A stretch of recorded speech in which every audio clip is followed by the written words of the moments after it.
நண்பர்களுக்கு வணக்கம். தினம் ஒரு தாவரம் நிகழ்ச்சியில் இன்னைக்கு நாம் காண மிளகாய் செடியை பற்றி பார்க்க போகிறோம். நீங்கள் பார்த்துக்கிட்டு இருக்கிறது காண மிளகாய்.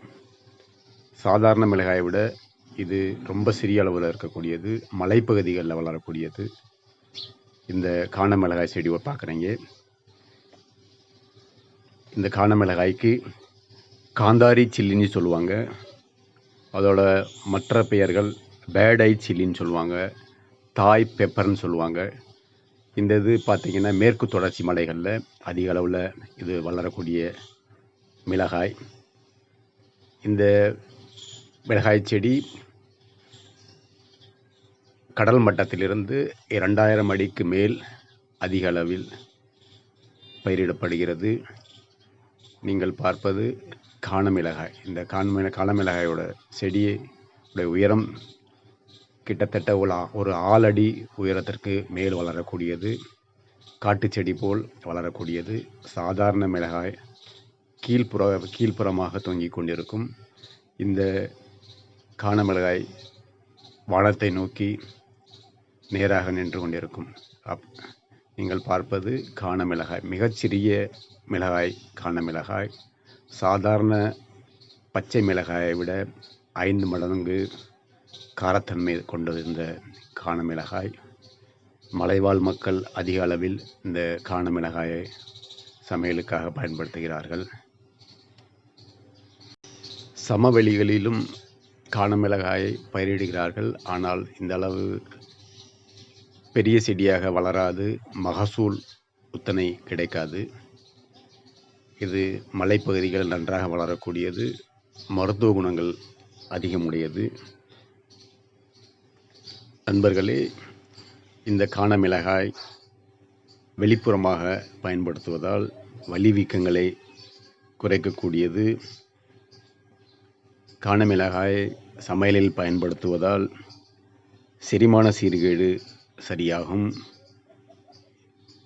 நோய் எதிர்ப்பு சக்தி அதிகமாகும், உடல் எடையை குறைக்க இது உதவுகிறது, தோல் மற்றும்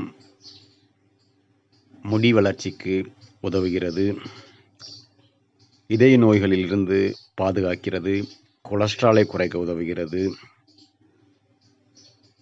ரெஸ்பிரேட்டரி சிஸ்டம் நன்றாக இயங்க உதவுகிறது.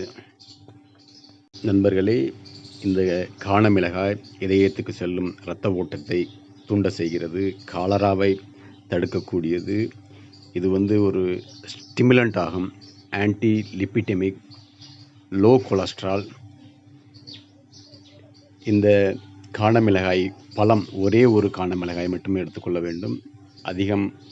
அதிக காரமுடையது என்பதால் ஒரே ஒரு காண மிளகாய் பழமாக எடுத்துக்கொண்டு அதனுடன் சிறிது புளிக்கரைசல் சேர்த்து சிறிது உப்பு கலந்து வேக வைத்து அதனுடன் சிறிது வெல்லம் சேர்த்து மிக்சியில் இட்டு அரைத்து அந்த அரைத்த கலவையை நெய்யில் இட்டு வதக்கி 1 தேக்கரண்டி வீதம் தினமும் குடித்து வருவதால் இதயத்துக்கு இரத்த ஓட்டம் சீராகும், நன்றாக பசி எடுக்கும், செரிமானத்தை தூண்டும், நோய் எதிர்ப்பு சக்தி அதிகரிக்கும். நண்பர்களே, காண மிளகாய் செடியின் இலை, பூ, தண்டு சேர்ந்த சமூலத்தை ஒரு கைப்பிடி அளவு எடுத்துக்கொண்டு அதனுடன் நீர் சேர்த்து ஒரு சிறு துண்டு லவங்கப்பட்டை சேர்த்து பனங்கற்கண்டு சேர்த்து நீரிட்டு காய்ச்சி காலை வெறும் வயிற்றில் தினம் குடித்து வருவதால் குடிப்பழக்கத்திற்கு அடிமையானவர்கள் குடிப்பழக்கத்திலிருந்து மெதுவாக விடுபடுவார்கள், குடிப்பழக்கத்தை மறந்து விடுவார்கள். நண்பர்களே, ஒரு சட்டியில் விளக்கெண்ணெய் சிறிதளவு எடுத்துக்கொண்டு அதனுடன் ஒரு 2-3 மிளகு சேர்த்து ஒரு பூண்டு பற்கள் ஒரு பூண்டு பல் சேர்த்து அதனுடன் பழுத்த காண மிளகாய் ஒரு மிளகாய் சேர்த்து சிறு தீயில் காய்ச்சி வடிகட்டி வைத்துக்கொண்டு உடலில் எங்கு வலி வீக்கம் ஏற்பட்டாலும் அந்த இடங்களில் இந்த எண்ணெயை தேய்த்து வருவதால் மூட்டு வலி சரியாகும்.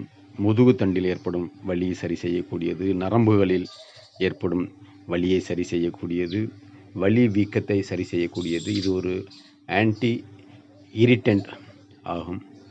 வலி வீக்கம் இடங்களில் இதை இடுவதால் சிறிது எரிச்சல் ஏற்படும். சிறிது எரிச்சல் ஏற்பட்டு சிறிது சிறிதாக வலி குறைந்துவிடும்.